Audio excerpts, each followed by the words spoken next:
that that all of the things we have been through in our lives and all of the things we have been through in the last few months, we're still here. So it's a blessing, you know, it's a blessing that we're still here and we still have the interest in the Dharma. We still have the interest in Dharma, and we still have Buddha nature. That didn't change. And that we're still working on bringing our Buddha nature forward. And by the way, before I start again, I also want to acknowledge and say hello to Sunma, who I know we can't hear you, but we can see you. And we rejoice in your home retreat. Many of us are doing home retreat unintentionally, but here we are. And, and also acknowledging all of the friends who are coming from elsewhere in the US. I see Suki is here. Where are you staying, Suki? You'll have to unmute. Uh-oh, unmute. There we go. I did it. I'm just a little slow. But yeah, I'm in a little town called Hillside, New York. Hillside, New York. Yeah. What is it close to? Which larger city is it closer to? It's the biggest, you know, there's no cities at all nearby, but there's a pretty big town that people have heard of called Great Barrington, Massachusetts. I'm really close to Massachusetts. Okay. So Hillside from because you went from Santa Barbara, right? You were in Santa Barbara? Yep. Yeah. I like I said from yesterday, it's like, I'm sorry you had to leave the sun, but I'm glad you're getting some light there. Well, I took your advice and I came out here after the talk yesterday and then I slept like a baby. Yay. Yeah. Get some more of that sunlight. I'm out here, yeah. Your body's craving it. It's saying, what happened to my sunlight? So thank you. So hello to Sunma, hello to Suki. Let's see who else is here. We have Ames, Iowa, not Ames, Iowa. We have Des Moines with us today. Hello, Judy. And we have, let's see. Oh, I see Palm Desert is here. Charles Dawes is here. And then I also see, do we have, let's see who else. Oh, we have Jenny. Hello, Jenny. Jenny's in Germany, yeah? Oh, well, you're muted. You have to, yeah. Yeah. Right now, I'm here in Germany to do a retreat, but usually I live in Switzerland. And I'd like to thank Leona, my page, for your sharing yesterday. That was very touching. Thank you. Yeah. Thank you, Jenny. Yeah, and thank you, Leona May, who's joining us from Hartford, KTC. Yeah. So, okay, well, fantastic. And just hello to everyone and just so happy. Look at everybody who's here today. I'm very, very pleased to see you all. What I was asked to talk about yesterday was a topic from the Mahayana. And if we look at the topic for today is a topic from the Vajrayana. So we will have covered all three yanas in our discussion, because yesterday, at the beginning of yesterday's talk, I spoke about the Hinayana, the vehicle of individual liberation from samsara. And then later in yesterday's talk, I talked about the Mahayana, the vehicle for the liberation of everyone. And then today I'm going to talk about the Vajrayana, which the word Vajra means indestructible. Indestructible. And it refers to our inner indestructible nature, our inner indestructible Buddha nature, and how we can relate to our inner indestructible Buddha nature. There are two paths in the Vajrayana. One is called the path of liberation, and the other is called the path of skillful means.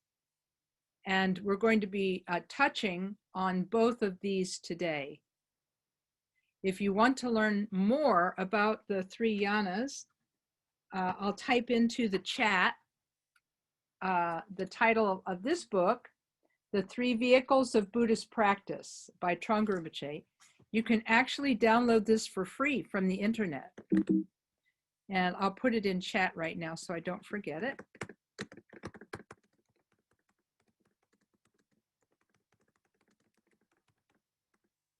Practice. And you can download it for free from this website, www.rinpoche.com, and you can download that book for free. So, so you can learn more about the topic. I'm only going to be sort of touching on it a little bit, but if you want to read more and learn more, you can go to those places and learn about it. So to begin with, I'm going to recite a few prayers. I'm going to recite the refuge prayer in English, and then I'm going to recite the Four Immeasurables prayer in English, and then if I can, I'll recite the Mahamudra lineage supplication. I have a question for Max. Max, do you have the host duties today on here? Yes, I mean, I'm running the meeting, yes. Okay, very good. That means that if I wish to attach oh, I see, I can't attach a file. Okay. Oh, is it not allowing it? It just says save chat only. That's the only one I get. Okay, I'm trying to, it will take me a minute, maybe we can do it afterwards. Okay, because I wanted to show the other thing you could do is momentarily make me the host, and then I can just share my screen. Thank you. That might be faster. I'm glad you know more than I do about this thing. Yeah, and under the three dots in the upper right hand corner of my name, you'll see three dots, and now I'm the host. Thank you so much. Okay, so what we'll do now is I'm going to share my screen if I can do it. Yep. Let's see. I ended up doing this the other day. It looks like I can't do it right this minute because I'm not ready, but I will get ready while we're doing the prayers. So what I'm going to encourage everybody to do is to turn your mind toward spiritual life and think about how fortunate we are to be human beings in this world at this time, and to think about how we wish to free all sentient beings from suffering. And then this will help us as we approach our time together today with some intentionality. So if you're familiar with the prayers, you can recite them along with. And if it's a prayer with which you're not familiar, you can join in your heart and in your mind, thinking that you dedicate this session to all beings. The prayer of taking refuge. In the Buddha, his teaching, and the order most excellent, I take refuge until enlightenment is reached. By the merit of generosity and other good deeds, may I attain Buddhahood for the sake of all sentient beings. And the Four Immeasurables, may all beings be happy and have the causes of happiness. May they be free from suffering and the causes of suffering. May they have that great happiness, which is freedom from suffering. May they come to dwell in great equanimity, free of attachment and aversion to those near and far. And now I'll recite a short prayer in Tibetan, asking for the presence of all the masters of our lineage. O Palden Sawe Lama Rinpoche, Tagi Chiwar Pede Den Chula, Kadrin Jembo Koneche Sunte, Kusum Tugging a Trup Sal to Soul. Okay, thank you. Okay, so what we have on our agenda today is the topic of lineage, and I made a few notes about this about the topic this morning. And we'll talk a little bit about it in general. What I would like is if people have questions, if questions come up while I'm speaking, there's a little chat window that you can write them down in, and I will pause every little while. I don't know, 15 minutes, 20 minutes, less, I don't know exactly. But I'll pause occasionally and then read the questions in the chat. And after reading the questions in the chat, then I'll ask for questions from audio participants. So that's that'll be the format. And then somewhere near the top of the next hour, there will be a 5-minute break so people can get up and move around. And then at the end of the 5 minutes, we'll reconvene and we'll finish the topic for today. So the topic of the day is lineage.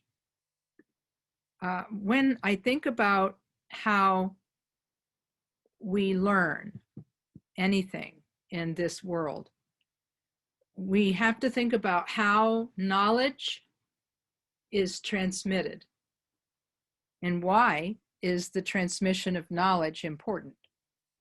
And Khenpo Karthar Rinpoche, my teacher, in his book Dharma Paths, he described the acquisition of knowledge as being twofold.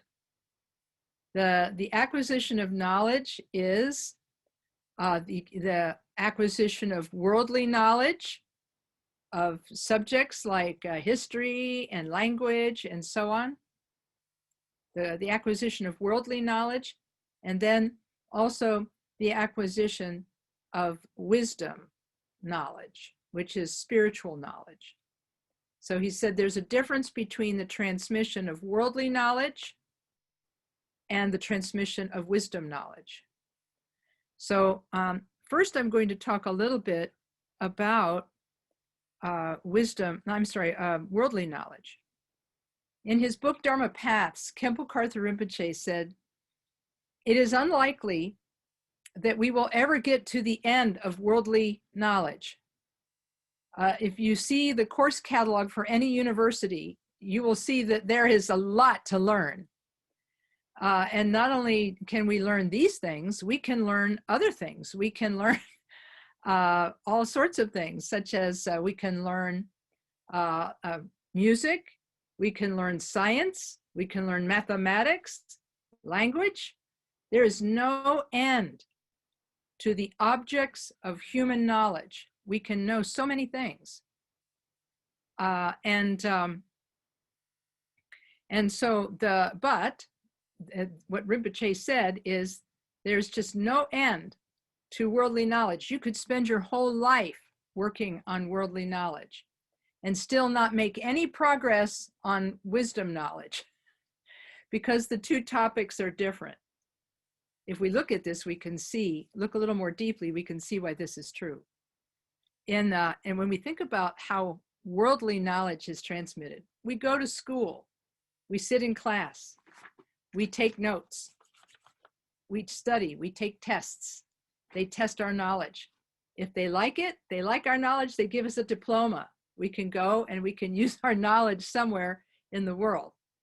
Or we can set our knowledge, our worldly knowledge, on a shelf and admire it from a distance. Either way, worldly knowledge seems to me to be transmitted as information coming in and being memorized and learned in here, in our hearts and minds.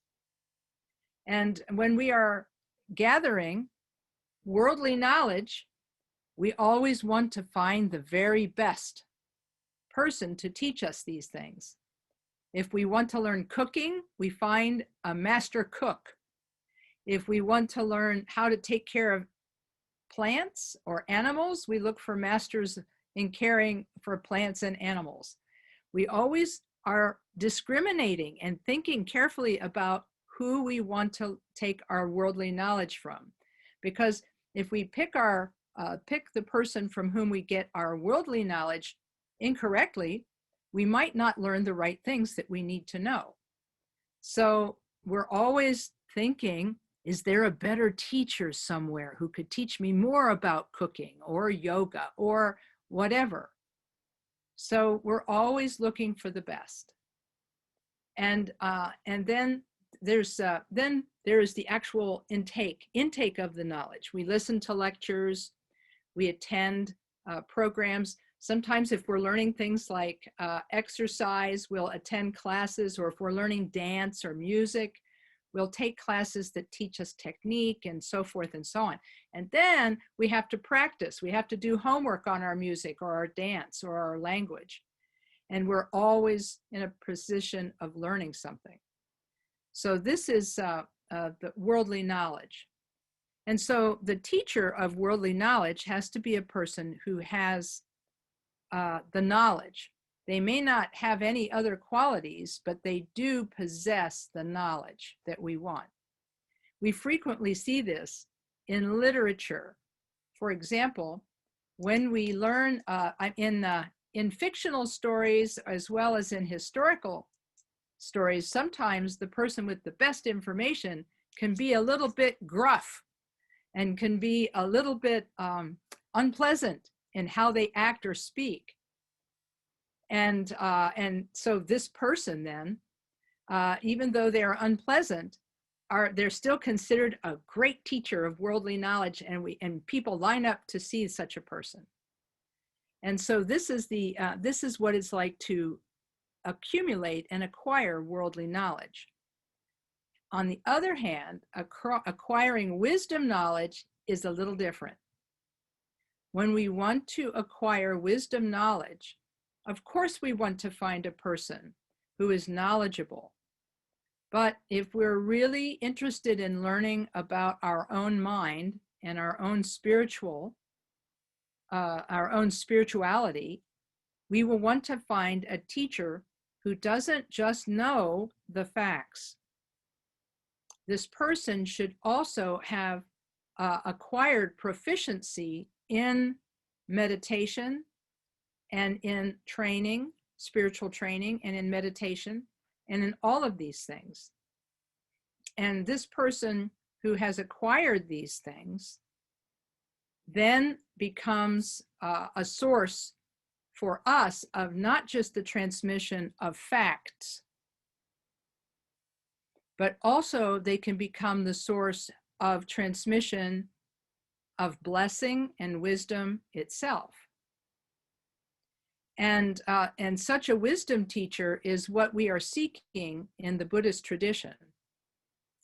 A lot of people, when they come into Dharma, they have a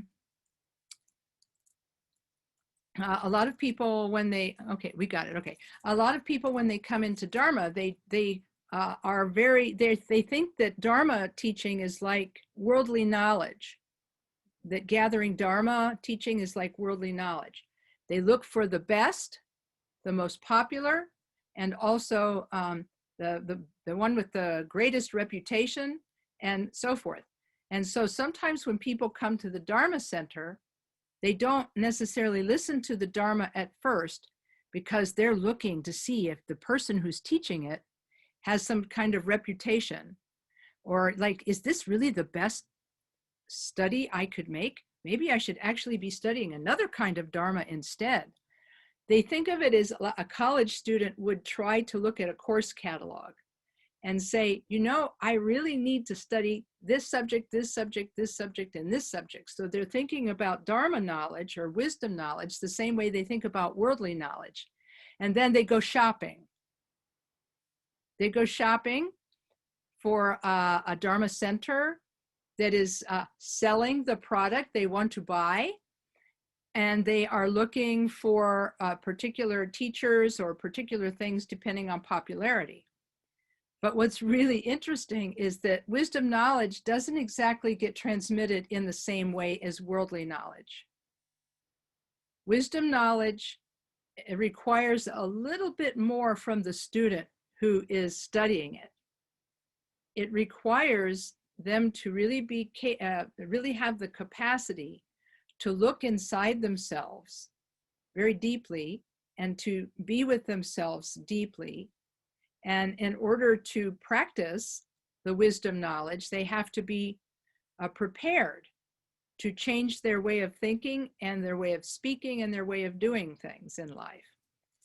My favorite story about my early time teaching Dharma, and I've told this story, I think the last time we spoke, there was a lady who asked me if I would give her Buddhism lessons.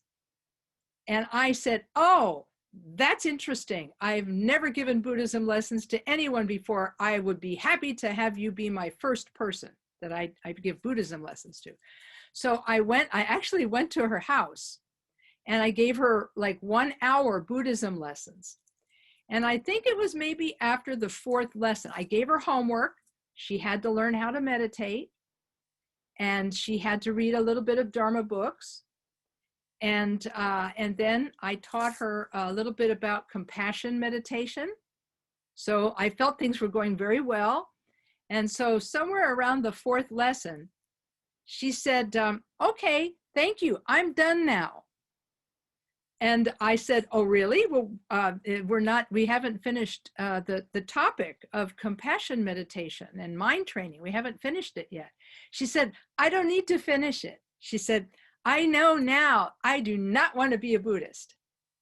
So I don't need Buddhism lessons anymore. I don't need them because I don't want to be Buddhist. And I said, well, could you share with me why you're not interested in being a Buddhist? And she said, yes. She said, when you were teaching the compassion meditation and when you were teaching me to give out my goodness to other beings and to remove their suffering and give out goodness and remove suffering, she said, I think that's not a good idea. She said, I think that's not a good idea. Plus, in the homework, you told me to watch myself as I speak to other people and to restrain myself from speaking harshly to other people. She said, that will never work for me. She said, I don't want to be a Buddhist if it means I have to not yell at people. And if it means I have to not give somebody a piece of my mind when I want to. And I said, okay, well, thank you for sharing that with me. I really appreciate knowing why you don't want to continue your Buddhism lessons. So here's my point. My point is that she thought of her Buddhism lessons as being similar to worldly knowledge of any kind. It was like I was a music teacher coming in to teach her scales, or I was a singing teacher teaching her how to use her voice or whatever. It was all about how to improve herself and improve her knowledge, but not necessarily to improve her wisdom, because she wasn't aware that wisdom was a thing. You know, she wasn't aware that that was a thing. She was mostly interested in just the knowledge. And when I wasn't able to, when I asked too much of her by asking her to consider that changing her attitude toward other people might actually help her, she was like, okay, I'm done. That's it. So, so there is a difference in worldly knowledge and wisdom knowledge. And we have to recognize that as students, it's asking a little bit more of us. It's asking us to consider that we might want to change how we are now. We might want to change how we think about things. When Khenpo Karthar Rinpoche first started teaching in the United States, he often began his lectures by saying, we all have a lot of good karma. Otherwise, we wouldn't be here. We have to have in a previous lifetime had some kind of karmic connection to the Dharma, or else we wouldn't even like it. So he says, we have lots of good karma, so you have a great foundation to work from. You have good foundation to work from. Now we have to build on that foundation. And when people would come to him and say, well, how do I know which of the 4 lineages of Tibetan Buddhism is best for me? You know, again, they're shopping. They think it's like worldly knowledge, right? He would always say, you can, as in terms of worldly knowledge, he said, I'm sorry, of wisdom knowledge. He said, when it comes to Dharma, he said, your karma has brought you here today, to this lecture, to this center. to this lineage. Your karma has brought you here. Maybe it would be good for you to consider practicing in this lineage for a while to see if it suits you, rather than trying to decide it in advance through shopping. And many people, I'm sure, took him up on that suggestion, where they would actually just try the practice, see if the practice worked for them, and then they would make a decision if they wanted to stick with it.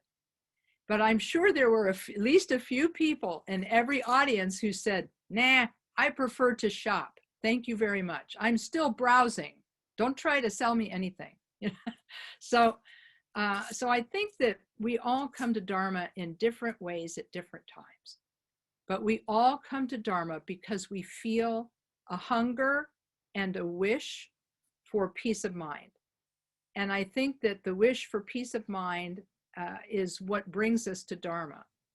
And the practices of the Dharma that we learn from our teachers help us to create this peace of mind. The quiet sitting practice helps our monkey mind calm down a little bit.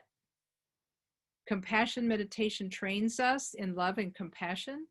That practice of breathing out and giving goodness to others, and breathing in and removing suffering from others, and doing what's called Tonglen, or sending and receiving practice, it benefits us in this way. It helps to stretch our capacity for love and compassion. Through this compassion meditation, it stretches our capacity. And then finally, these are the two practices. The practice of the Hinayana is the practice of quiet sitting. The practice of the Mahayana is compassion meditation. And the practices of the Vajrayana are the practices of deep meditation, such as Mahamudra. And that's called the path of liberation. And the mantra and yoga practices, which are the path of skillful means. The path of liberation and the path of skillful means requires more of us as students. We begin to change our minds when we sit and practice meditation in our Hinayana practice. And then we extend and increase our capacity for love in the Mahayana practice. And then in the Vajrayana practice, we're introduced to our indestructible Buddha nature inside us through these two methods, through deep meditation, like Mahamudra practice, and then through the practice of skillful means, such as mantra and visualization and yoga and so on. So these are the topics of wisdom knowledge.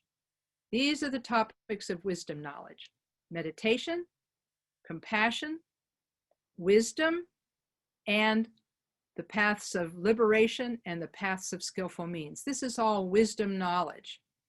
And to gain these teachings on wisdom knowledge, it's important for us to be able to commit to transforming ourselves. And so if we ask, what is the responsibility of the teacher? The responsibility of the teacher is to give clear instructions that they have learned from their masters, to give clear instructions patiently and with compassion, right? You know, so that you have to give the right thing at the right time to the right person in the right way with the right motivation. So the teacher has to be appropriate in their conduct, and they have to be appropriate in how they share the Dharma.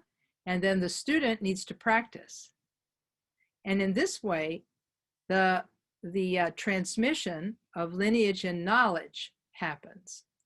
So that was the first topic I wanted to discuss today, which was the difference between worldly knowledge and wisdom knowledge, and how the teacher and students in both are a little bit different.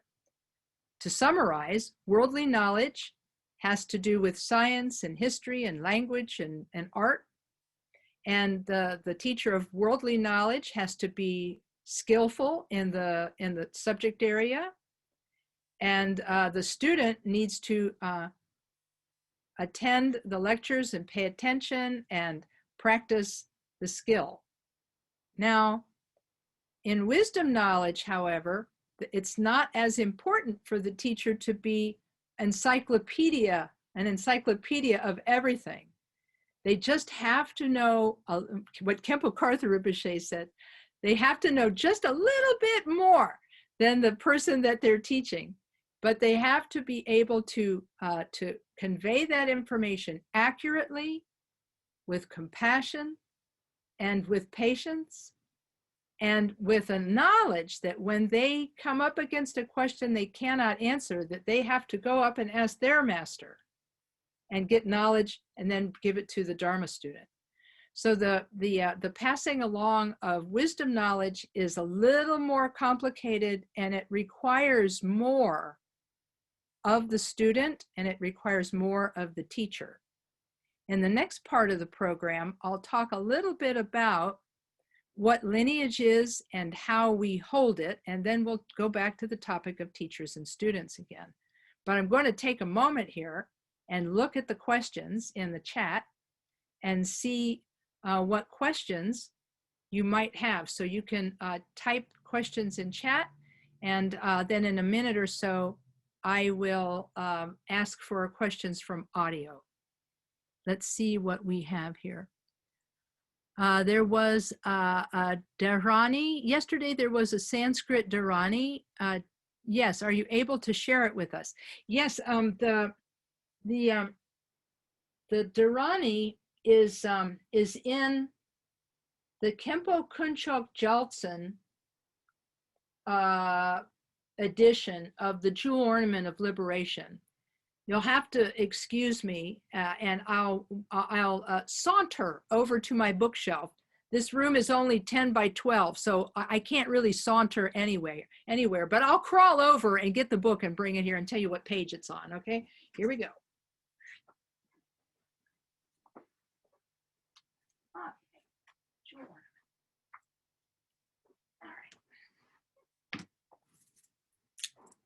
Okay, here we go.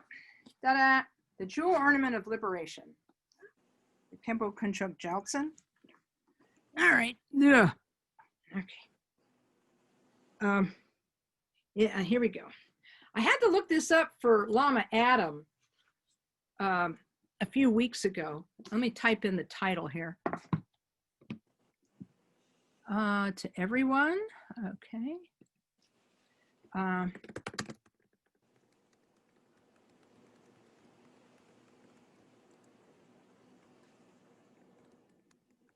Okay, it's the Jewel Ornament of Liberation by Gampopa.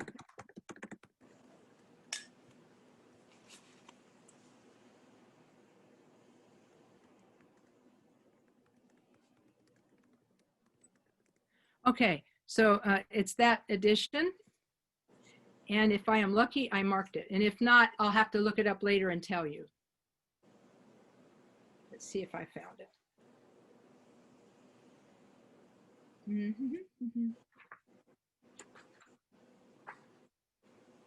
Yeah, let's see. I got one more place to look.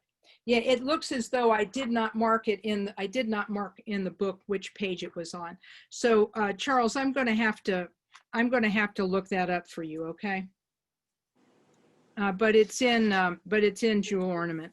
Khenpo Karthar Rinpoche gave us the reading transmission for it. The purpose of the Dharani, which I think he does not translate in the book, the purpose of it is to dispel the obstacles made by the Maras, the troublemakers, and so that it's on this video. Yeah. So anyway, but I'll have to find it for you. I was so proud of myself that I had found it earlier. That here I thought to myself, hey, so no such luck. Other questions that people, here's a question. Okay, we've got some questions, yay. Please list the topic and areas of wisdom knowledge. Okay, yeah. The topics for wisdom knowledge are meditation and compassion, wisdom, and so on. So this is not an exhaustive list. This is just my paraphrasing because wisdom knowledge has to do with all of the techniques of transformation. So in Buddhism, we teach quiet sitting meditation, we teach compassion meditation, and we teach then the two styles of meditation in the Vajrayana, which is the path of liberation, such as the Mahamudra practices, and then the mantra practices. That's called the path of skillful means. And those are explained in the introduction to Trungpa Rinpoche's book, Medicine Buddha Teachings. He talks about the two paths of the Vajrayana, the path of liberation, the path of skillful means. Let's see. And also you can learn about the difference between worldly knowledge and wisdom knowledge in one of the chapters of Khenpo Karthar Rinpoche's book, Dharma Paths. In his book, Dharma Paths, in the chapter on wisdom, there's a wisdom chapter near the end of Dharma Paths, and it will be in that. He teaches something on the 6 perfect virtues. He teaches his version of the 6 perfect virtues, and it's in the wisdom section.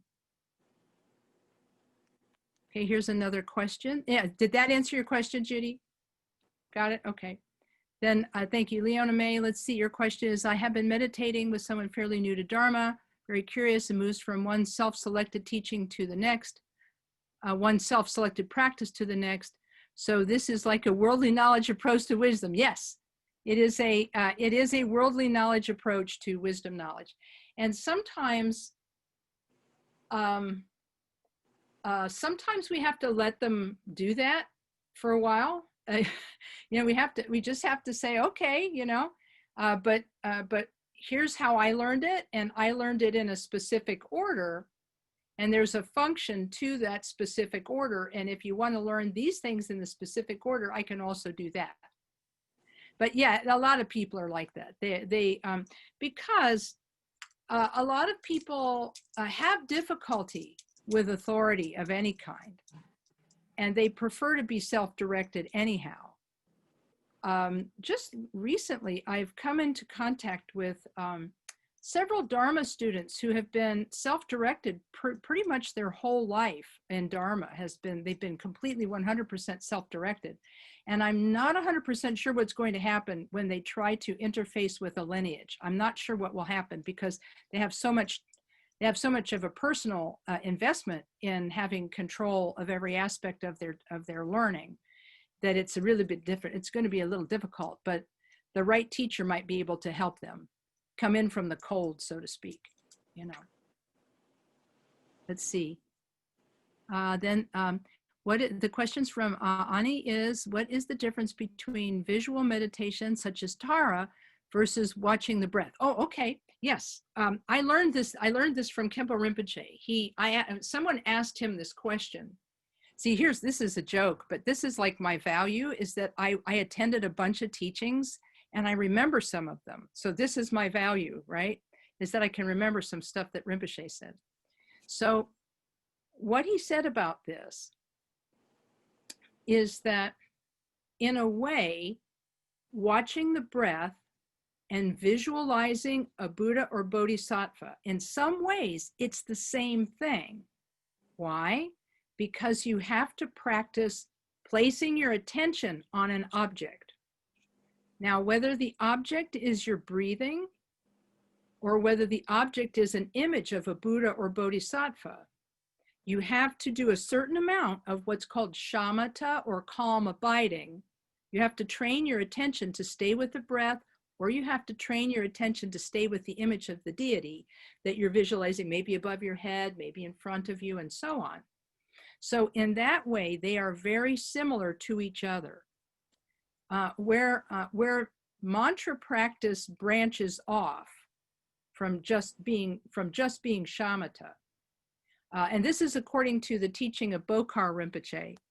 He said in his book, Chenrezig, Lord of Love, he said that because a meditation on a visualized form, when we meditate on the visualized form, we visualize it as being empty inside, but having like a skin of light, like Tara, when we visualize Tara, she is visualized as being made of light, empty and insubstantial. And what Bokhar Rinpoche said, and the Dalai Lama agreed with this, is that when we meditate on our mind in the form of a deity, it's a training in what's called vipassana or insight. Now, it's not the same as the vipassana that's taught in the Theravadan tradition. It's a little different, but it's vipassana in that the nature of our mind is explained by the lamas as being limitless emptiness, but it's not nothing. Our mind is limitless, but it's not nothing because it has luminosity and it experiences things.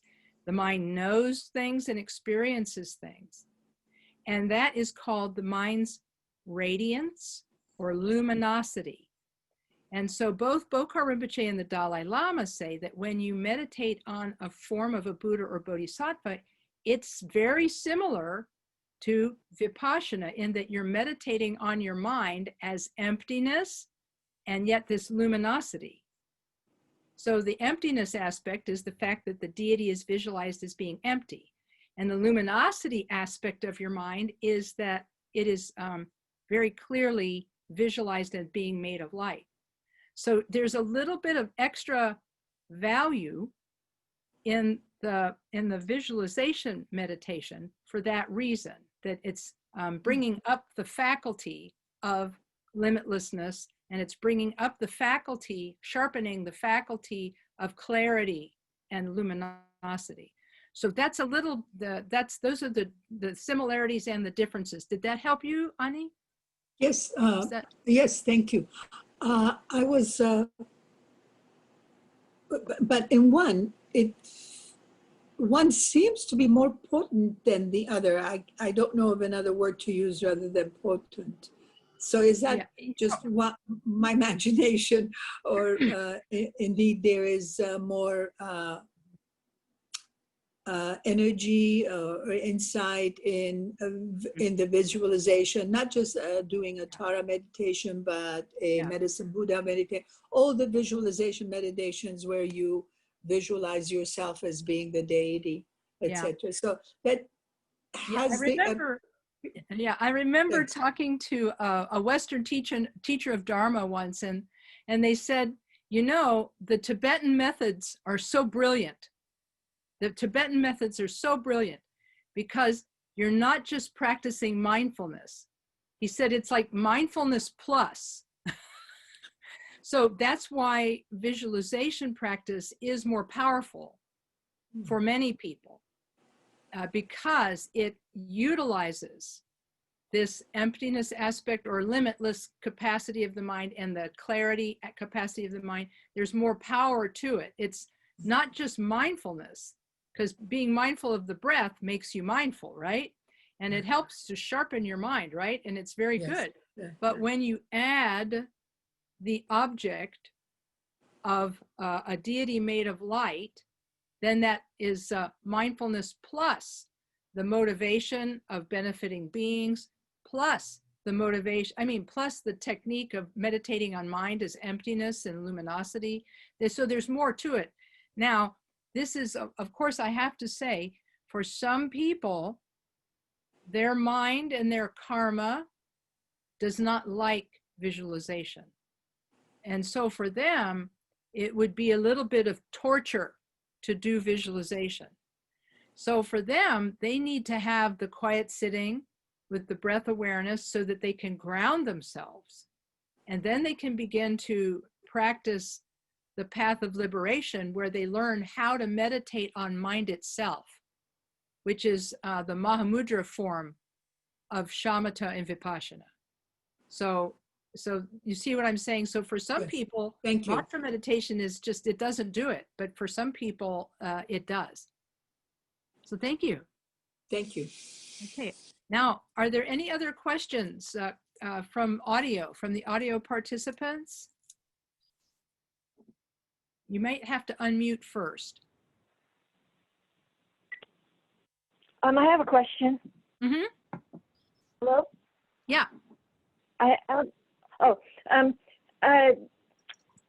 You have mentioned in the past a number of times that Buddha has created 7,000 paths. I forget the number, but many, many practices because people are so different.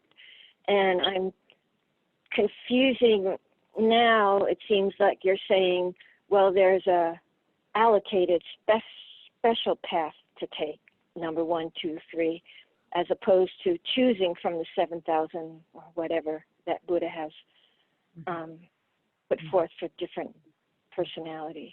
Yeah. Could you? Oh, sure. Yeah, I think if that's what you took from what I said, I had to have misspoken. So, so let me try it again. Every person's karma is different, and therefore they will like certain practices and dislike others. And sometimes it is good for a teacher to listen to a student's preferences and give them practices that the student would prefer.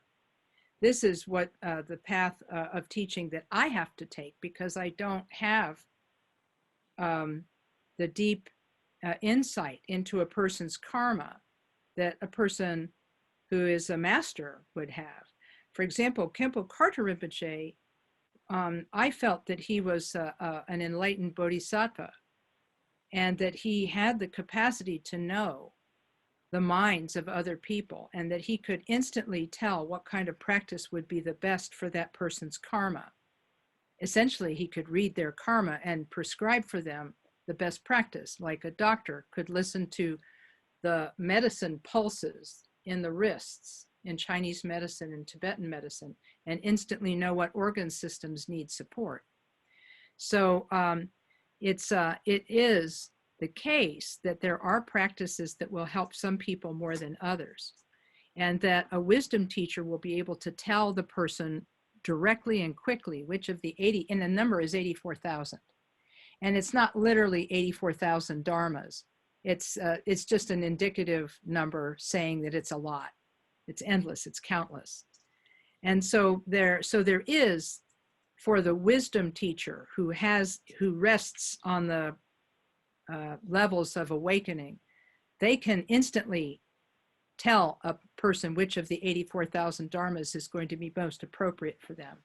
But the rest of us have to use a sequence, a generalized sequence. First you learn Hinayana, then you learn Mahayana, then you learn Vajrayana. And even within those sequences, there are subsequences. And that's how I work with students. I work with students in that way, teaching everybody shamatha. Then I teach everybody the compassion meditation. Then I teach the people who prefer to learn mantra, I teach them mantra. And the people who want to learn Mahamudra, I get them started on the Mahamudra preliminaries. So that's scripted, A, B, C, D, and so on. Does that clarify what I meant? Somewhat. So if I'm just feeling or concerned about the description of somebody shopping. Is that somebody shopping outside of lineages, or if you're hearing different practices and trying different practices within your lineage to find the ones that stick? Is that still considered shopping and a negative thing, or? Yeah. How about this? Yes. And the answer to that is could be. It might be, but it also might not be. So let's see if in the second part of the talk today, when we talk about lineage and the sort of deepening connection between master and student, if this gives you the answer you're looking for. Because it's one of those things where there's this old funny saying in Western society where they say, a person who is their own lawyer has a fool for a client, right? A person who tries to be their own lawyer has a fool for a client.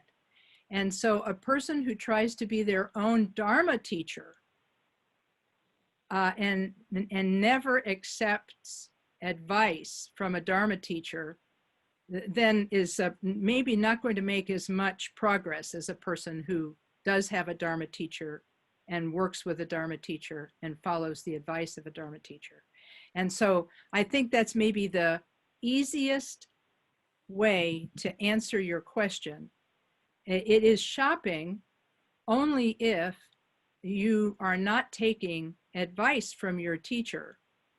For example, people can shop and then they go to the expert and say, which thing should I buy? You can go to lots of teachings and so forth and so on, and then go to your teacher and say, okay, I'm interested in these 4 topics. Which one is best for me to study first, second, third, and fourth? And then the teacher gives an order based on their understanding of the student's mind. But it's another thing to say, I alone will choose what I practice. I alone will guide my practice. I alone will guide myself to enlightenment. I don't need anyone. That's kind of a dangerous thing. And we all know our minds really well. So we all really know which one of these 2 individuals we are. Because if you're a person who has a teacher and then you always check with your teacher and say, hey, you know, I want to attend this teaching and I want to get this empowerment and I want to go to this Gelupa teaching, this Sakya teaching, this, you know, this Nyingma teaching. And then you ask the teacher and the teacher gives opinions and then you say, oh, that makes sense. And then you follow the teacher's advice. That's one way to be guided. Another way is just to say, I like everything. I'm going to study everything. And then try to study everything. And then what happens is a problem occurs. An example of this is a gentleman who visited Khenpo Karthar Rinpoche one time. And he attended one of Rinpoche's lectures. And he said, well, you know, Rinpoche, I've been in Dharma since the hippie days. I've done all kinds of, I did this empowerment and I did that empowerment. And then I learned this practice. Then I learned that practice. Then I studied Chod. And then after that, I studied Mahamudra. And then I decided I'd take Dzogchen. And I'm coming here to you today to say to you, I don't know what to practice. I've received so many teachings. I don't know what to practice. And Rinpoche said, well, first of all, you've had a lot of blessing in your life. Good for you. Really, you know, it's like you've had a lot of blessings in your life. Good for you.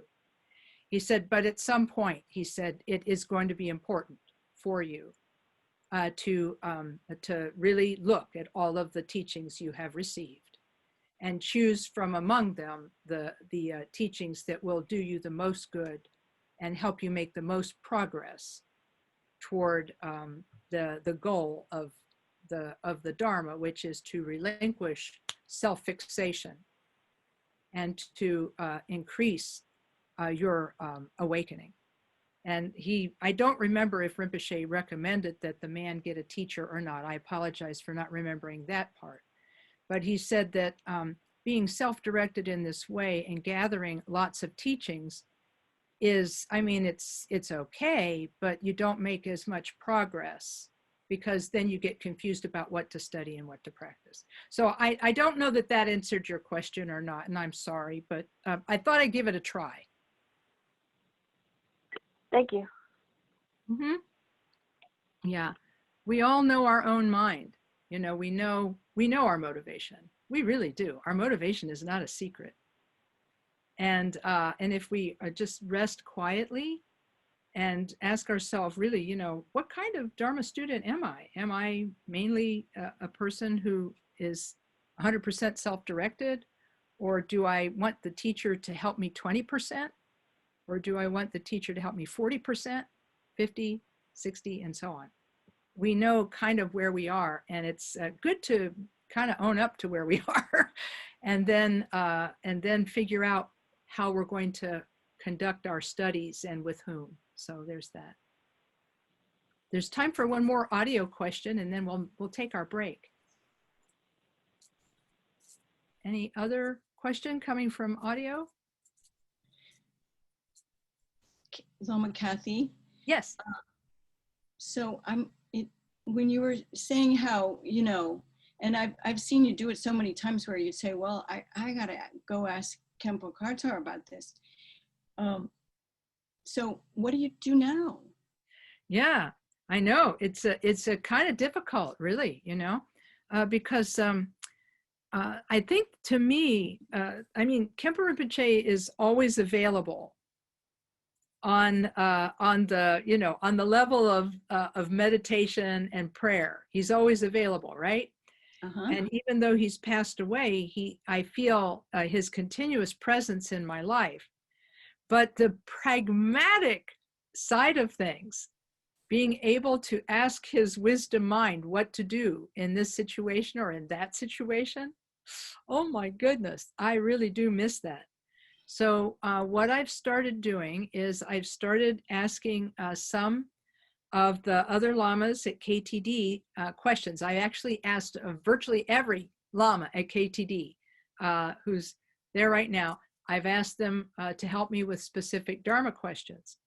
And then other times, there is a practice called Guru Yoga, where you can imagine you're in the presence of your teacher and you supplicate the teacher, and you can say, because Rinpoche even said this in his instruction, he said you can ask a question of your teacher in your supplication. You can ask for clarification on something. And then you imagine that the teacher gives you blessings, which we're going to talk about next, the second part of our program today. And so,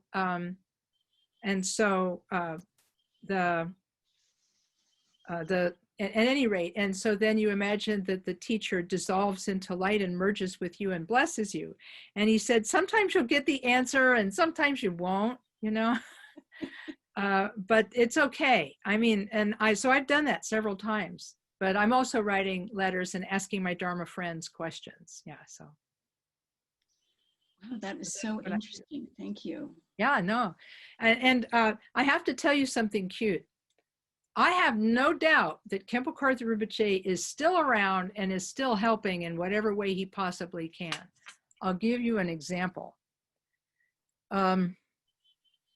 Friday night, I got an email from someone. And in the email, they said, hey, I've been looking at the Khenpo Karthar Rinpoche memorial page. It's called Remembering Rinpoche. And you can find it by going to www.rememberingrinpoche.org. And she said, I went there and I tried to play a video that was listed there and it didn't work. Can you fix it? And I'm part of the team that works on that page, but I don't know how to fix things. So I contacted the person who's in charge of fixing things. And she said, I thought I had that fixed. So she started working on it. Meanwhile, another friend sent me a video of Khenpo Karthar Rinpoche teaching on the topic of lineage. An 1.5-hour talk that's on Vimeo, and I'll put the link in here in a minute. And I said, wow, what a fabulous teaching. I wish I had time to watch it before I give this talk today in Santa Monica, but I didn't have time. But then I said, but wait a minute, Remembering Rinpoche does not have a video section. Maybe we should put a video section in. And so I asked the other organizers and they were like, brilliant, let's do it. And so now there will be a video section in the Remembering Rinpoche website. And I said to myself, oh, Rinpoche, you're so brilliant. You know how to inspire us. You're using your wisdom to inspire us through this lady complaining about a video that didn't work. Now we're going to have this enrichment of your website with the addition of video. Wow. So I'm totally convinced that he does stuff like this. So just plant the seed. That's it. Yeah, no, that's right. And so anyway, so we're going to take our 5-minute break now. And then after the 5-minute break, I'm going to continue on the great topic asked by the questioner who is asking about shopping. I'll talk a little bit more about shopping and why it's good and helpful. and also what finding a teacher is like, how a person finds a teacher, and what a lineage actually is. So we'll talk about that in the second half. So, well, I'm going to turn off my microphone and turn off my microphone in my video, but I will be back. It is 2:09, and 9 and 5 is 14. So we'll be here. I'll be back at 14 minutes past the hour or 15 minutes past the hour. So I'll see you in a few.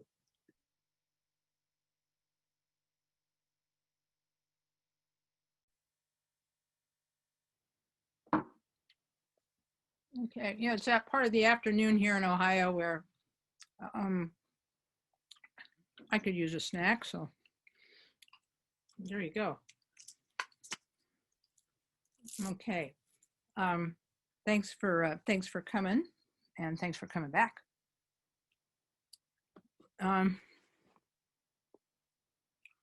Everybody who practices any kind of spiritual path, there are lots of moments of inspiration for them in their Dharma path.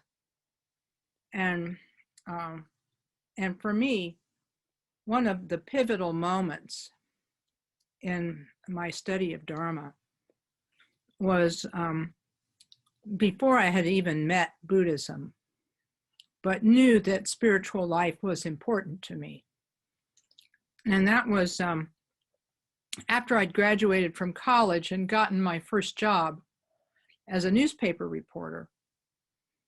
I was really hungry to learn more about the techniques of gaining peace of mind and stability of mind. I had learned some yoga and had learned a little meditation, but I wanted to learn more. I knew there was more to learn, and I wanted to learn it, but I didn't know how. And I lived in central Ohio in a rural town, and didn't know how I was going to meet teachers who could help me. So I started taking yoga lessons at the local yoga studio, and I continued reading the authors who inspired me. And one of those authors was Ram Dass. And many of you remember Ram Dass from the 70s and so on. He wrote a book called Be Here Now, which was just, it was a watershed moment for my spiritual life, was reading Be Here Now, and the idea of that all of the spiritual traditions of the world had something to offer us, and that all of the spiritual traditions of the world had the potential to liberate us. Christianity, Judaism, Islam, Buddhism, all of them shared messages in common.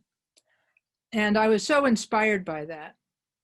I went on to read other books by Ram Dass, and the book that made a huge difference for me, and I actually got to convey this message to him before he died. I had never met him. I never corresponded with him, but I met someone who was going to see him. And I said, would you show him my photograph and thank him for me?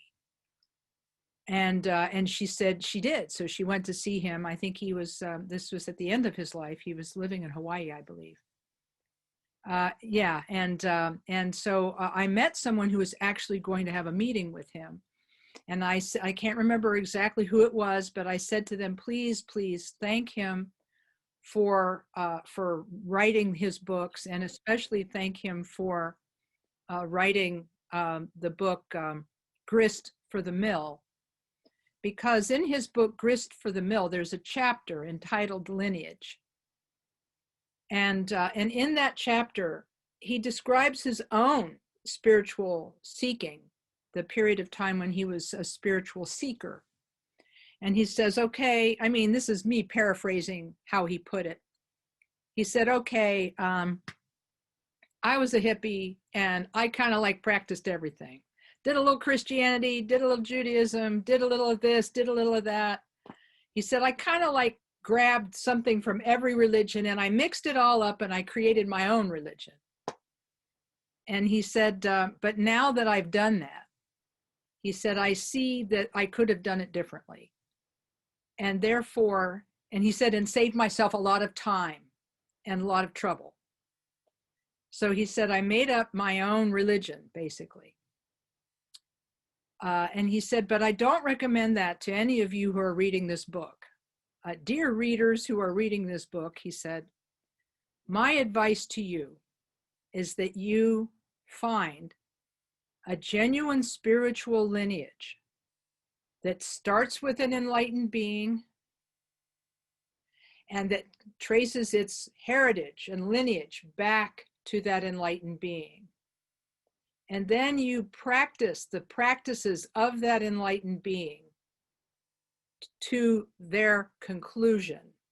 Practice them yourself to that conclusion so that you can attain what the founder attained. He said, so I recommend lineage to all of you. And I remember being so struck by that because I had been quite a shopper. I had done a little Christian meditation, a little Hindu meditation, a little Buddhist meditation, and I just really didn't feel like I belonged anywhere. But I had all practiced, out of a book, and or just going to one class here, one class there. I really didn't have a coordinated learning. My learning of spirituality was just very disorganized. And but I seized upon what he said about lineage, and I said, great, I need a lineage, but where am I going to find it in rural Ohio? How's that going to happen? And it's somewhere between 1 and 2 months later. The yoga place where I studied, and it was actually called the yoga place. It was in the old B&O freight terminal next to the railroad track, so that when we would be trying to hold yoga poses and the trains would go by, we would vibrate, So on the wall at the yoga place, there was a picture and a topic that said there was going to be a Tibetan teacher, a Buddhist teacher, speaking right there at the yoga place in rural Ohio. And I said, fantastic, I'm going to see that. And then I got the idea that I could interview him for the newspaper because I was a reporter. I had an easy in and I could kind of see what it was all about. This whole lineage business, And so I talked to the couple who was hosting him. I arranged to go to their apartment and meet him. And I went there and we worked with him and his interpreter. And I asked him questions. And when it was all over, I said, can I ask you a personal question? And he said, sure. And I said, I've been trying to study meditation and I don't know what to do. What do you recommend? And he got this like far away look in his eye. And through the translator, he said, there's going to be a time in your life when you want to leave this all behind and do a meditation retreat. And there's going to be a time in your life when you are back and you're swimming in your everyday life, but you will always remember what you learned on that meditation retreat. And I thought to myself, that's interesting, but what does that mean? And so I said, well, that's wonderful, I think. Can you teach me meditation? And that was my introduction to Khenpo Karthar Rinpoche. He was the Lama who came to my town. And so a lot of us later on said, well, he was just hopping around the United States, picking us all up. He kind of knew where to stop, and he just kept going from place to place to place, picking us up. So it was from Khenpo Rinpoche that I learned what lineage was and what it is. And that allowed me to take a pause in my spiritual shopping. I was able to see in his example what an enlightened being looked like, how an enlightened being would speak, how they would talk. How they would speak, how they would teach, how they would act. And by seeing his example, I was inspired to practice what he was practicing. And so it was like two people go to a restaurant and one person doesn't know what to order. And then the other person orders something and you say, ooh, that looks good. I'll have what you're having, And so I saw Khenpo Rinpoche and I said to myself, whatever he's doing, I want to do it too. And that was the impact of a teacher on my life. And I jokingly say that I am, there's this old phrase called a one-man dog, meaning a dog that is only loyal to one master. And so that was me the whole time. Just that nobody else. I didn't have to study with anybody else because I had everything that I needed. So that happens for some people, but it doesn't happen for other people. And so because it doesn't happen for other people, I feel the need to talk about lineage so that we know what the function of lineage is and what to look for. And the way I see it, lineage is what Ram Dass was talking about in that chapter from Grist for the Mill. That's what he was talking about. A person gains enlightenment or spiritual perfection, and then they teach a system of how people can follow in their footsteps and also practice this spiritual wisdom. And then, so if you look at the Buddha, the enlightened one, and you study his Dharma, his teaching, and then you actually practice the teachings, it really requires the Dharma student to hear the Dharma, contemplate the Dharma, and then practice the Dharma. You can't hear the Dharma and have that be enough. You have to work it over in your mind and see if it's true for you. And that's what's called contemplating the Dharma. They talk about hearing, contemplating, and meditating, that this is how we learn spiritual practice. We hear the teaching, we think about it and ask questions about it and clarify it, and then we actually practice it. And it's in the actual practice of it that the benefit of it begins to manifest in our life. Let's use shamatha as an example. You hear about the practice of tranquility or shamatha meditation. Sounds good, but you're not sure how to do it. So you try it. You have things that you're not certain about. You go to your teacher and you say, okay, when I meditate, this happens. How can I work with that? And the teacher says, this is how you work with agitation. This is how you work with dullness. Do these techniques and it will help your meditation. So then you do that. So that's hearing, contemplating, and meditating. And then you begin to feel some difference in your life from being able to practice like that. Your mind, you experience your mind differently. And that convinces you that the practice that you're being given is authentic and is useful and helpful. So this is the function of lineage. Lineage is an enlightened being giving teachings that are then passed down in an unbroken line from teacher to student, teacher to student, teacher to student. I think of it as one candle lighting the next candle down through the ages. And because lineage is not a dusty book sitting on a shelf. It's not just a book that's sitting on the shelf.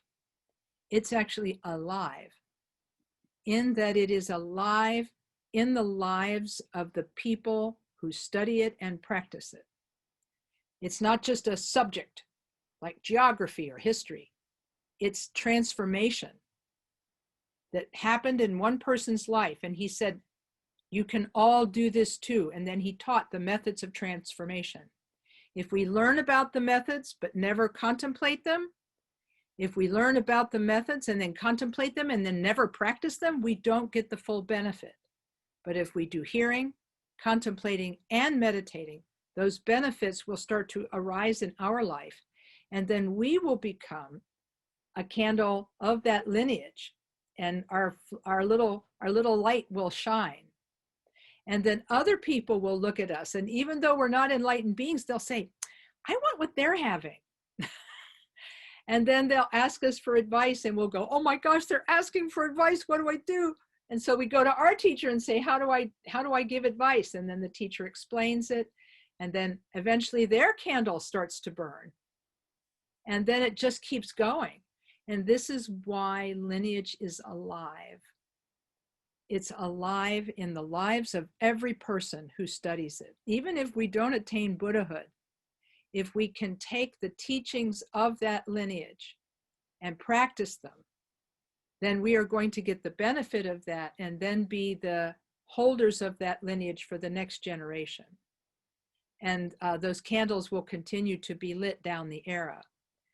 There's all kinds of ways to gain information. You can learn the techniques of meditation, the techniques of Tonglen, the techniques of mantra, the techniques of visualization, the techniques of Mahamudra. You can learn all of these techniques, but then slowly you have to practice them and go back to your teacher to confer. And when you go back to your teacher to confer, the teacher begins to be able to help you more and more. And trust is built between you and the teacher. My favorite article about the teacher and student relationship, it was an article that was written by Chogyam Trungpa Rinpoche, and it became a chapter in one of his books. I may or may not be able to find it. I have a feeling I won't be able to find it fast.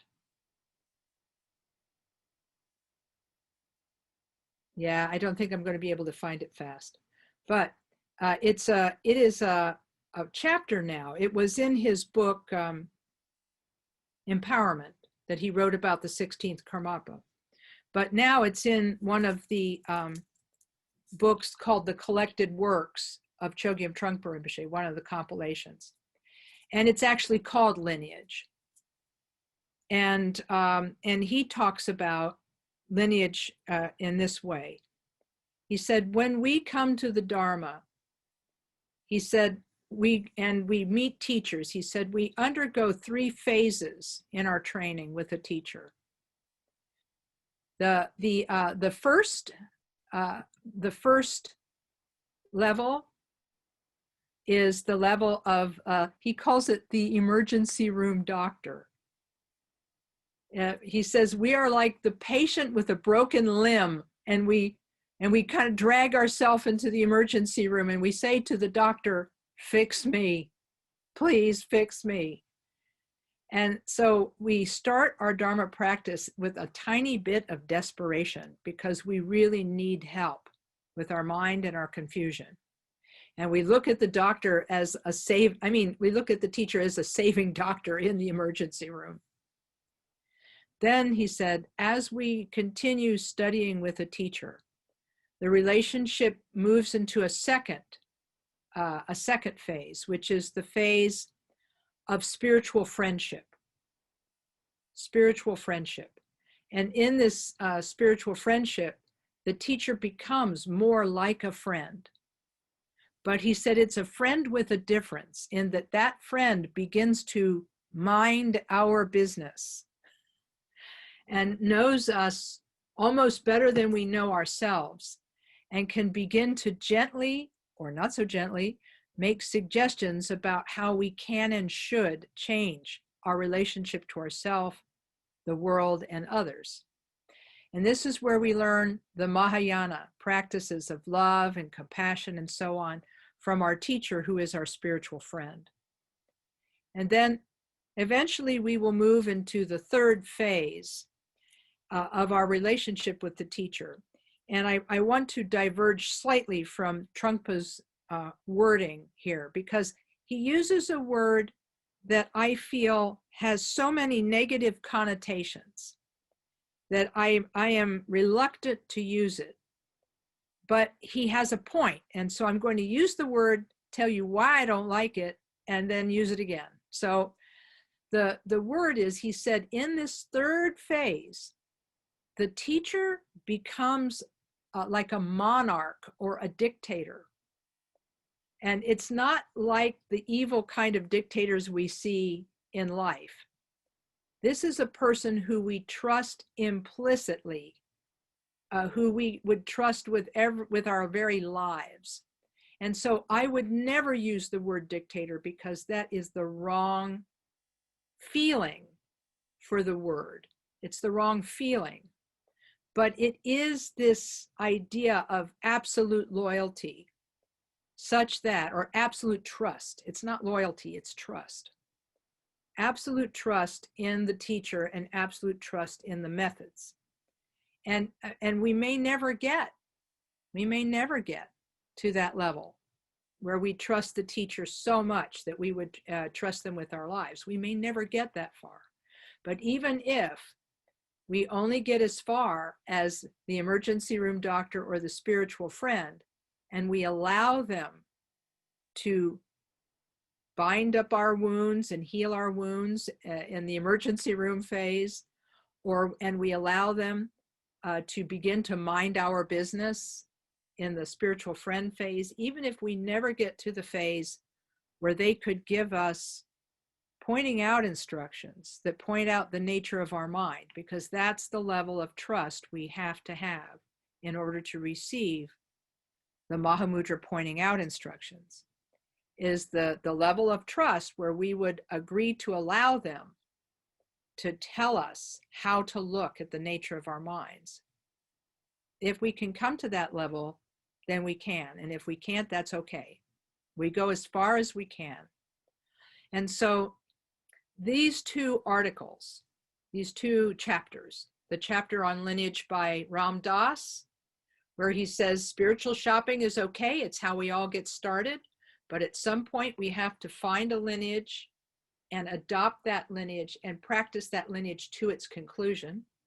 That chapter, and then also Trungpa Rinpoche's chapter on lineage, where he talks about the relationship of a teacher and a student in learning that lineage and internalizing that lineage. Those were very important for me. Then I have one more point to make, and then we'll have questions.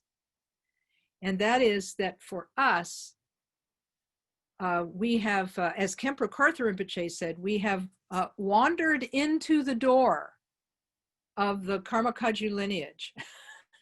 We've wandered into the door. Our karma has led us here.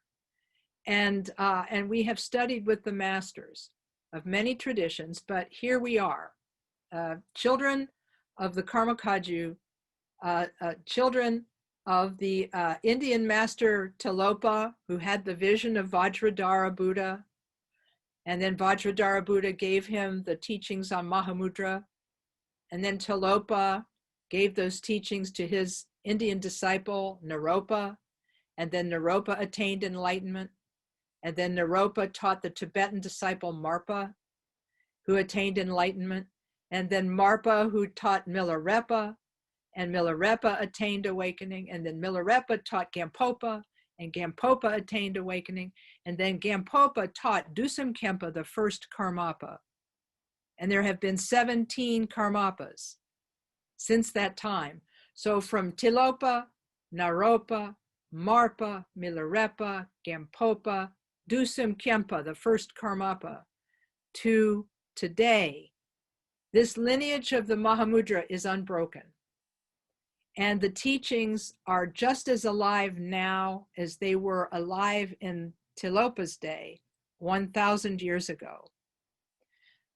Buddhism as a whole, the Buddhist teachings toward enlightenment as a whole, are 2,500 years ago, 2,500 years old, give or take a few dozen years, right? And the Mahamudra lineage that arose when Tilopa, a Buddhist yogin, practiced the sutra meditation on shamatha and vipassana, and he attained enlightenment from learning from his 100 human teachers. And after he attained enlightenment, he had this vision of the Buddha, Shakyamuni, appearing as this dark blue Buddha holding a vajra and a bell, who gave him the teaching on Mahamudra that he then passed to Naropa and then on down through the era. This Mahamudra lineage is our lineage. It's our family heirloom. It's what's been given to us.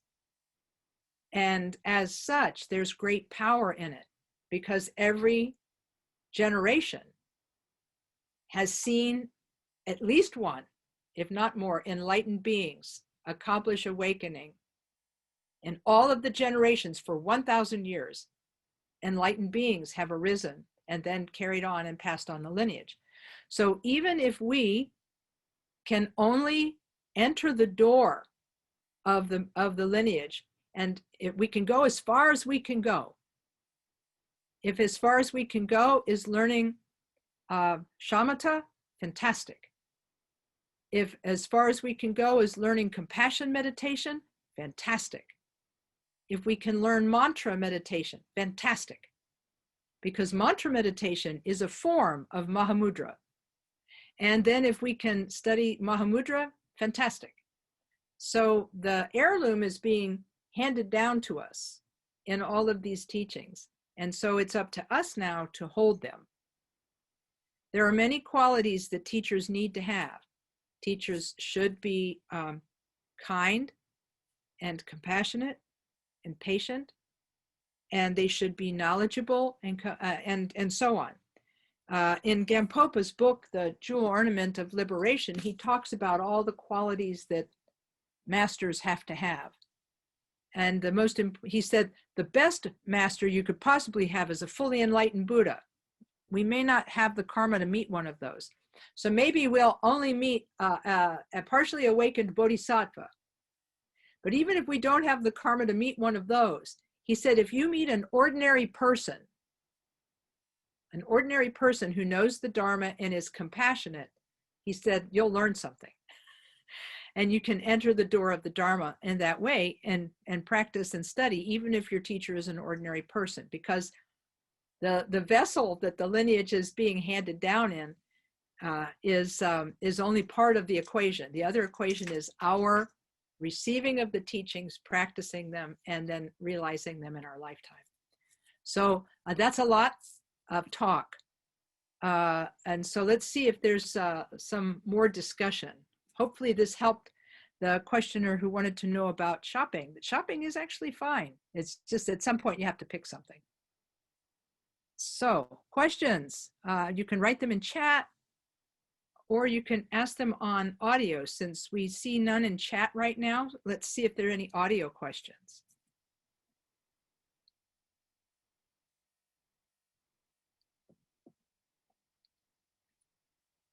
Okay, here's let's see, is this a question? And of the descriptive difference between Vajrayana and other forms of Vipassana.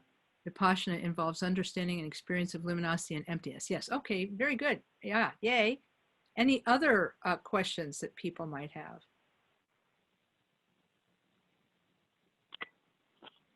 Yes, I have one. Yes.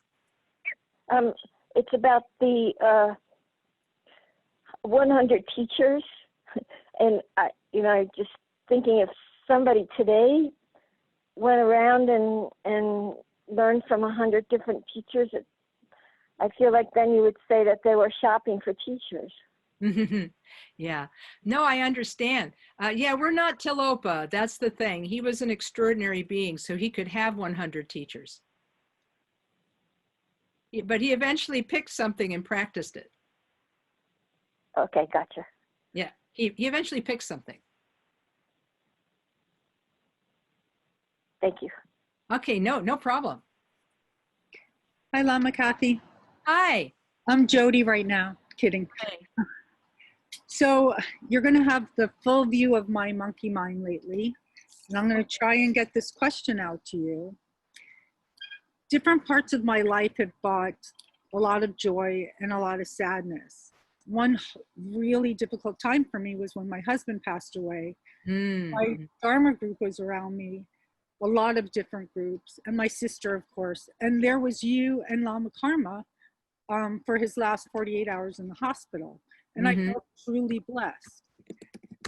But this moment and one other moment, or a couple other moments, like right now, I'm leaving a job of 16 years. There's the pandemic. There's a lot going on. And I find at those times, as hard as I try to practice, it seems to take over my mind with fear. There's a lot of fear and sadness.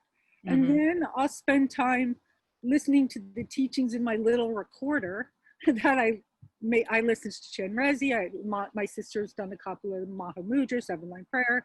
I do it in English. And for those brief moments of time, I feel like I can make it. Mm-hmm. I go back Mm-hmm. as the day goes on, and I start, and this is where my question comes together. Mm-hmm. I almost start to feel like, you know, you do all this practice, you take all this time, you Mm-hmm. listen to your teachers, you spend weekends with Mm-hmm. Dharma teachings. Why do I always seem to just not to be able to bring it together so easily? I seem to fall a lot in fear. Mm-hmm. Mm-hmm. And Right. Yeah. I think being a human being is not easy. I think that's the first thing to say. You know, it's not easy being a human being because there's so much that happens in our lives.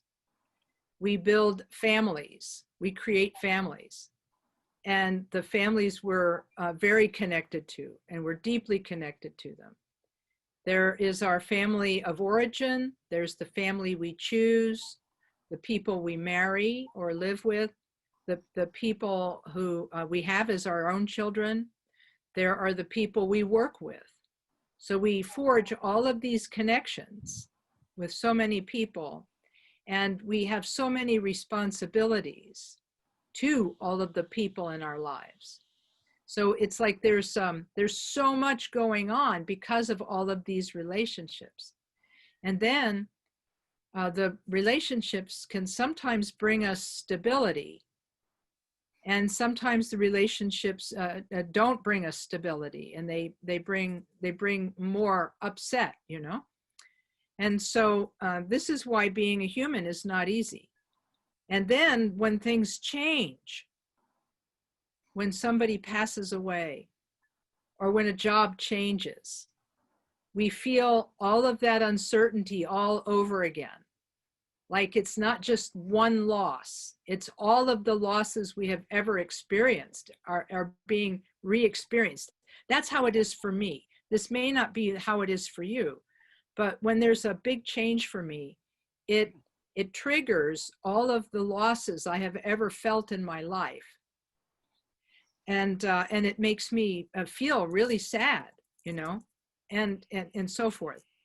And so, and I think that fear is a natural response to change and loss. Fear is a natural human response because we, as humans, we like stability. Yeah. We don't like instability. Instability feels bad. So we like stability. So what we have to do is we have to find a thread of something that we can hold on to in the midst of all of the change that's happening. Some thread that we can grab onto that will hold us up in the midst of all the change. And I think that for me, that thing has been Dharma practice. Mm-hmm. And that even though I've been through a lot of things in my life, I still have that thread of Dharma practice to hold on to. And I think, sometimes I think, why am I not enlightened yet? Well, that's going to take some time. You know, so it might not be something that happens now or even in a little while.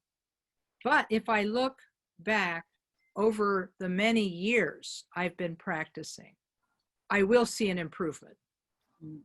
If I look from last week to this week, I might not see an improvement. But if I look from today back 5 years or 7 years, I'll see a definite improvement in how I deal with the pain of loss and the difficulty of loss. Because that thread of the Dharma, you know, is something I can hold on to.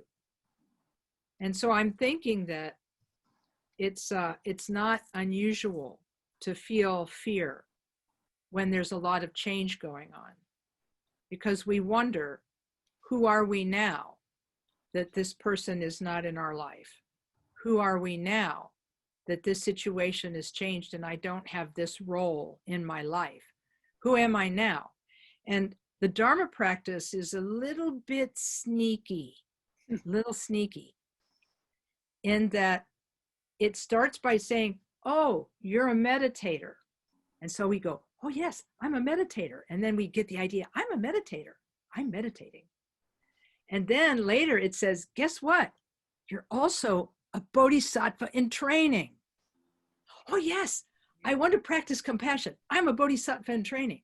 And so these artificial definitions, they're still artificial, but they're more like what we are going to become than they are like who we were. Does that make sense? It If makes we a lot of- are, even if all we're doing is sort of pretending to be a meditator, I mean, we're doing our best. Don't hassle us. We're doing our best. We're practicing meditation, or we're practicing mantra, to the best of our ability, right? We're doing our best to be a mantra practitioner. We're doing our best to be a meditator. We're doing our best to be a bodhisattva in training. These identities that we take on are what we hold on to, and that we keep moving ourselves forward with. And if we can remind ourselves of this identity, then fear might not have as much room to get in, because Trungpa Rinpoche said once, he said, fear arises when we don't know who we are. When we don't know who we are. When we have, he says that he used the English phrase identity crisis. He said, fear comes from an identity crisis. We feel a threat from another person, or we feel a threat from a situation, and we're afraid. We're afraid that something is going to happen to us and it's going to change. But the fact of the matter is, we've already grabbed our life preserver. I'm a bodhisattva in training. And I'm going to continue to work with how I feel. I'm a mantra practitioner, and I'm going to visualize Buddhas and bodhisattvas, myself as a Buddha and so on. I'm going to do this. So by changing that and taking on that definition, that new definition, it helps us in moments of fear. So one of the lamas I trained with was Lama Namse Rinpoche. He lived in Toronto. He's passed away years ago. But I said, I started having, before I went on 3-year retreat, it was such a big change for me to think of leaving everything behind. It was really hard. Even though Rinpoche, when I first met him, predicted I would be doing this retreat. There'll be a time in your life when you leave everything behind and do a meditation retreat. He basically was predicting my 3-year retreat when I met him. I said, okay, there you go. But I was having panic attacks because it was just such a big change. I couldn't cope. And I asked Namse Rinpoche, who happened to be visiting at that time, I said, what do I do when I'm having a panic attack? He says, well, I'm not 100% sure if this will work, he said, but try this and see. He said, visualize when you feel the fear, he said, visualize yourself as any of the Buddhas or Bodhisattvas that you feel a connection with. Maybe you got an empowerment, or maybe you know their mantra or something. And he said, you visualize yourself from head to foot as being that deity. And he said, and then, he said, see that your body is empty and made of light. He said, and then meditate that your body as this Buddha or Bodhisattva is as big as a mountain. And he said, then see what happens. And it helped. So I don't know if any of these things address your issue. Maybe you can let me know what's left in that didn't get addressed. You need to say. Actually, Lama Kathy, that was everything that I needed to hear. Thank you. And I also just wanted to say Tsunma's messages to me too, when I need them most, always come through. So I also wanted to say thank you to Tsunma. Thank you, Lama K. Yeah, no, and just keep reaching out. Yeah. Just keep, because that's what we're here for. Right. It's like we're here for that, right? Thank you. Yeah, no, and I'll keep you in prayer and all the people and so on. Yeah, so thank you. Now I see we have a question from Kira. How is mantra meditation a form of Mahamudra? Well, I have to tell you, Kira, I didn't know this until a few years ago. I mean, here's me, right? I'm supposed to know what I'm doing, right? And I did like the 3-year retreat. I only did it once, but anyway, but like they call me Lama and all this stuff. And I didn't know the answer to this question. So a few years after I got out of retreat, I decided I wanted to accumulate 600,000 Chenrezig mantras. So I took 2 weeks off of, 2 weeks off of my life. I went to Carmeling and I did a Chenrezig retreat. Well, right after the Chenrezig retreat, I finished the 600,000, and then I went to a teaching at KTD, and Khenpo Rinpoche was teaching Mahamudra. And I said something, I went up to the microphone during the question period, and I said, so Rinpoche, how is mantra meditation related to Mahamudra meditation? What's the relationship? And he used these words. He said, mantra, I'm typing it into the chat, meditation is concordant Mahamudra. And I'm like, what's that? What's concordant? Concordant means like a similar or in concert with.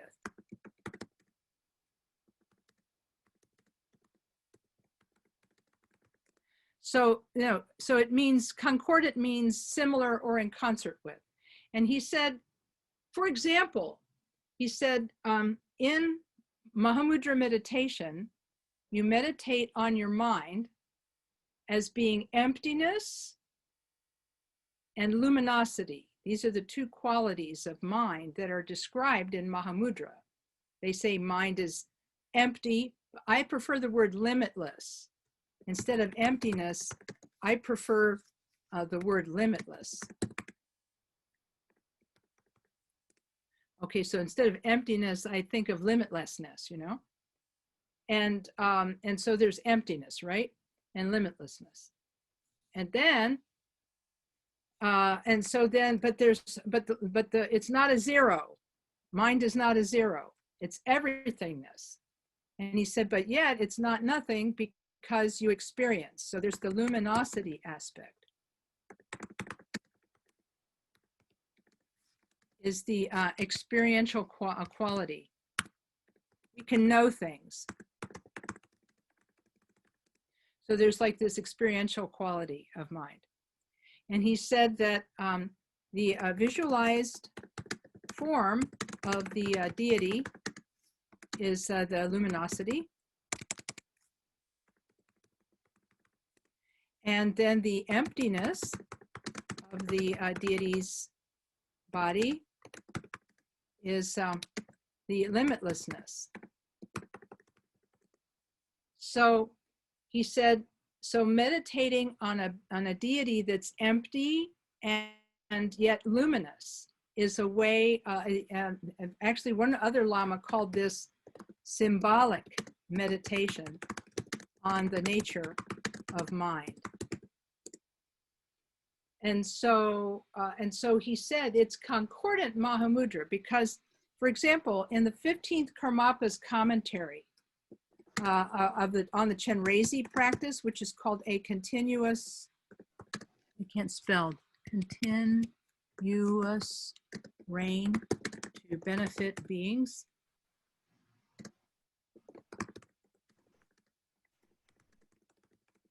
In the book, Continuous Rain to Benefit Beings by the 15th Karmapa, he said, while you are doing your Chenrezig mantra, he said you should meditate on the threefold of purity. And that is form, I didn't spell that right, sorry, it should be purity. It should be form as deity, sound as mantra, and thought as awareness. And so he said, if you meditate like that, where all of the forms that you see are luminosity, emptiness, and all sounds that you hear are sound and emptiness, and all thoughts that you have are thoughts and awareness, he said that is concordant Mahamudra.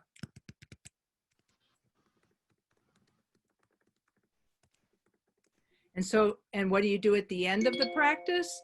You dissolve the deity into yourself, and then you as the deity then dissolve, poof, into emptiness, utter emptiness. And then you rest in that utter emptiness, which is another form of Mahamudra meditation. So I said to Rinpoche, I said, okay, so you're calling it concordant. Is there like a place where, you know, where it crosses over from being concordant Mahamudra to genuine Mahamudra? And he said, oh yes, absolutely. He said, you just keep practicing and it eventually becomes Mahamudra. And so I'm still working on that. I haven't made it yet, but I totally believe in that. So there you go. Okay, I'm glad you like the answer. What time is it? Oh, top of the hour. What should we do, organizers? Should we take one more question?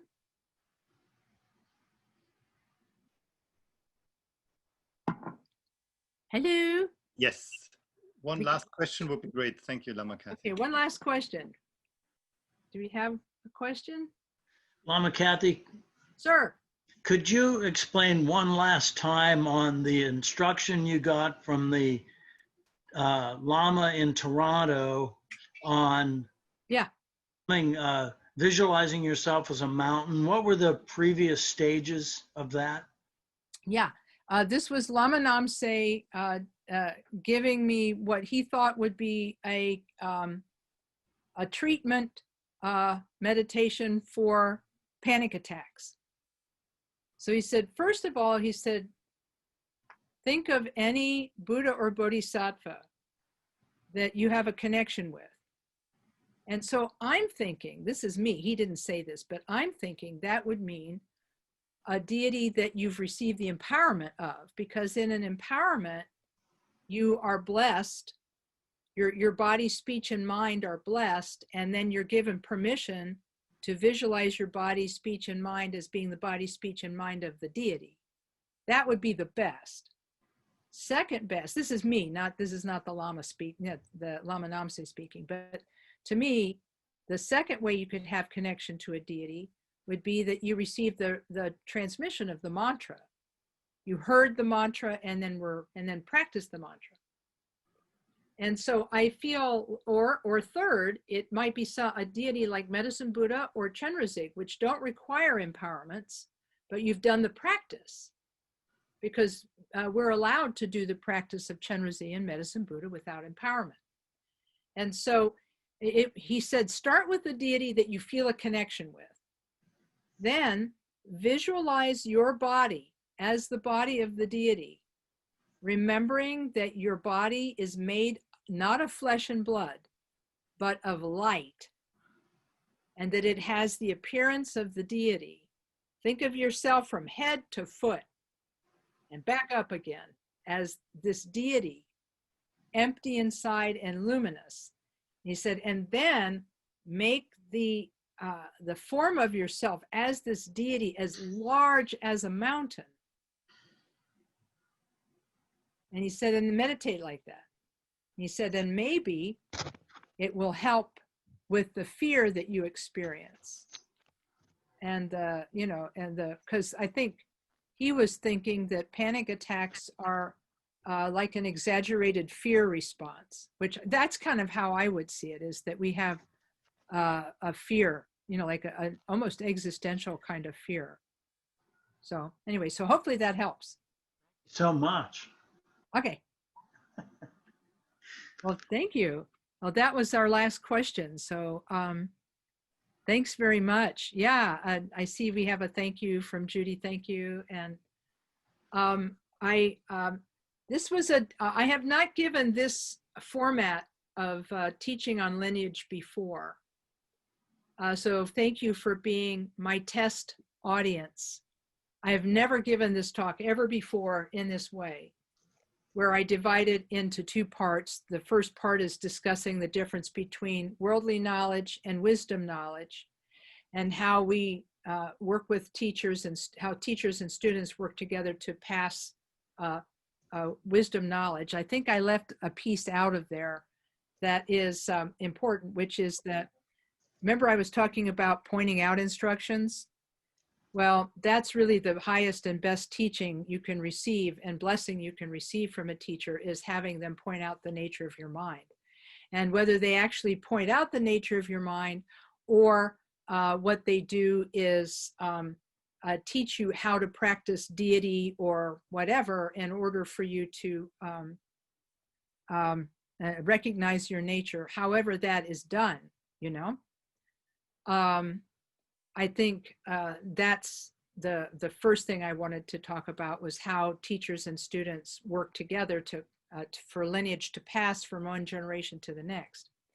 And then in the second half, I talked about the lineage articles by Ram Dass and Chogyam Trungpa, and how we progress as students of the Dharma. So hopefully this will help your understanding of the value of lineage. And this center, the Karma Thegsum Chöling Center, Karma is your lineage name. You're of the lineage of the Karma Kaju. You're of the lineage of Karmapa. Your family name is first. Thegsum means 3 vehicles. Hinayana, Mahayana, Vajrayana. Chöling means Dharma place. So place of the Dharma of the 3 vehicles of the Karma Kaju tradition. That's what Karma Thegsum Chöling signifies. And so you've entered the door of Dharma here, and practice together. You practice shamatha together. You practice mantra together. You practice compassion meditation together. And some of you are doing the Nundro practice. And all of this is great. And other people, I see other people here who are doing mantra practice. And these 2 practices, mantra practice and Mahamudra practice, are very powerful practices for transforming your mind. So it's my hope that that this has helped you to feel appreciation for all of the work all of those great teachers have done in the past to bring it to us. And even if we ourselves don't have the accomplishment of Buddhahood in this lifetime, hopefully we will make progress toward that for the benefit of others. So I will recite thank you for the people who are writing to me right now on chat. Thank you. It's really fantastic, and it's great to see you. And I wish you all the best in your practice together. Thank you for continuing to meet, even on Zoom. These are wild times we are in. And so thank you for continuing to meet on Zoom and continue to support each other in your practice. Let's pull together all of the merit from our session today and dedicate it to the benefit of all beings. May all beings wander into the door of Dharma and find comfort and peace there. I'll recite the prayer in English. Through this merit, may all achieve the omniscience of Buddhahood. May it defeat our common enemy, wrongdoing. From the stormy waves of birth, old age, sickness, and death, from the ocean of samsara, may we free all beings. May we free all beings. May we free all beings.